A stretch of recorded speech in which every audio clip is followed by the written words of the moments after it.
Alright, last attempt on recording this bit here. I had to disassemble my entire engine because it was not running happily, and I noticed a lot of burrs and shit hanging out here. I'm now getting it back together. My crankshaft's already in because I couldn't do it one-handed. So I'll tell you how to quickly take it apart and then put the crankshaft back in. So to get it off, really quickly, these nuts right here are not Loctited to these screws. So what you'll do is you will pop in your screwdriver bit right there and then just loosen these nuts. They'll come off, the screws will come out.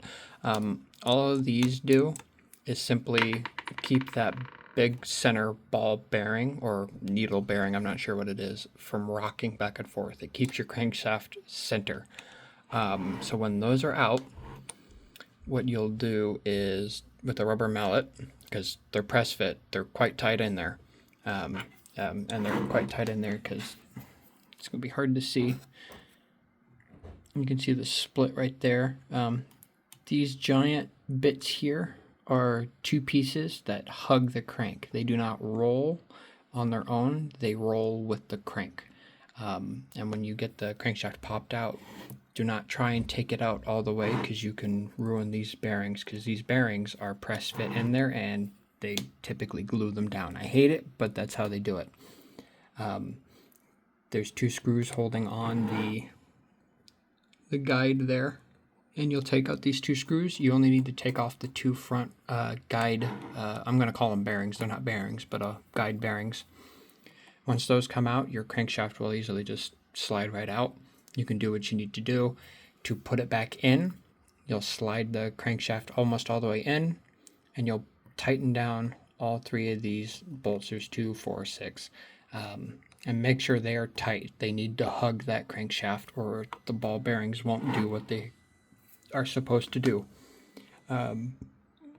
So once that's in, you're not going to be able to press it in with your hand. Don't use a vise, don't use a metal hammer.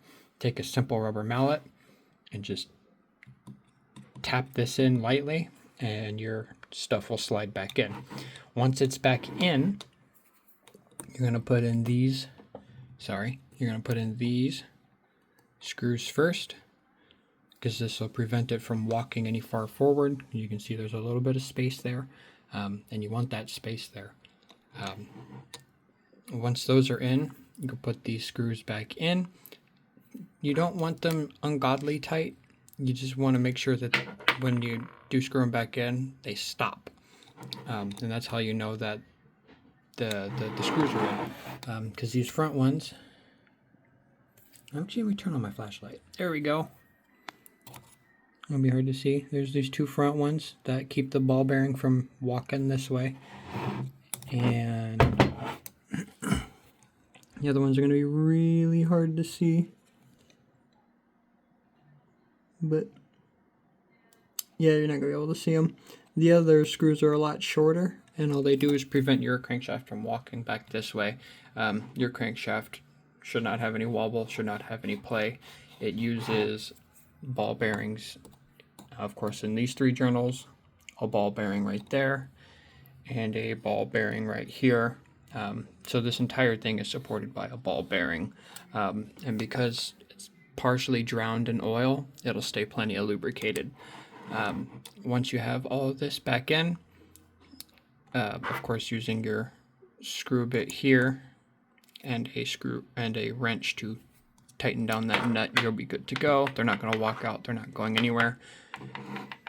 Pop on your cover, which has its own seal around this big portion right here. You can see it with the split right there.